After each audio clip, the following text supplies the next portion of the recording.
It's the last day of school for me on the 369 build. As I mentioned at the beginning, there was no way I was going to be able to finish this project, but I think we've come a long way, and now we're able to see a glimpse of what this bus is going to be like in the future, along with some of its unique features. Features like this wooden key that I made to get into the battery box. Alright, that's not really that much of a feature. Yes, it is. That's awesome.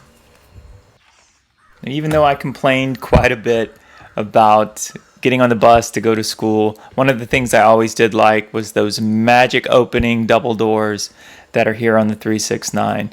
But we're going to start our tour here at another door, the emergency exit door, or the emergency entrance door if you happen to be being chased by one of your friends trying to get you to buy their allotment of those world-famous chocolate bars to raise money for who knows what. I mean, I couldn't even eat them on the bus. Of course, I couldn't stick my head out the window here. It says rule whatever. I didn't listen to that either. As Skoolie bedrooms go, the 369 will have a rather large one. It will have LED lighting in the ceiling, vertical cedar planks on the walls, and a big queen-size bed which overlooks a beautiful landscaped campsite.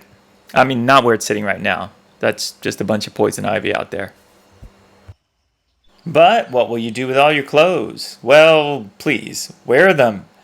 But when you're not, you can store them in this closet that also has a built-in shelf extending into the bedroom, and on the opposite side, boom, a matching shelf. Now these shelves are going to have charging stations for all your devices.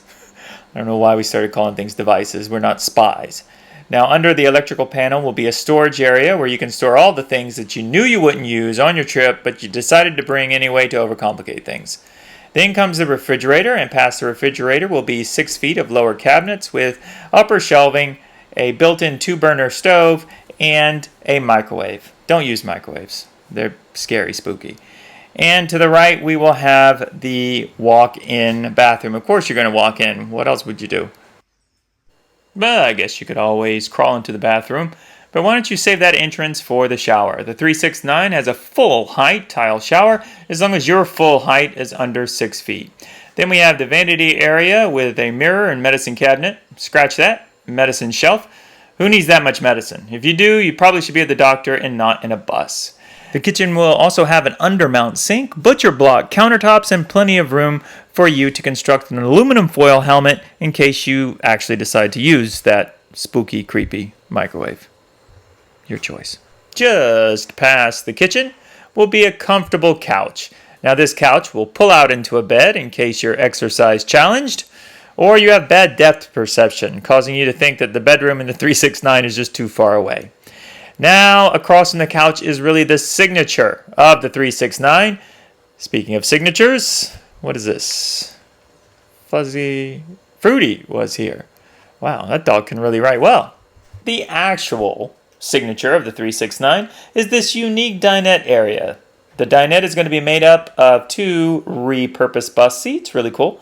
And in case you're worried about privacy spending the night on a bus, we're going to put up a privacy screen, which keeps everything that you do at the back of the bus private from the front of the bus.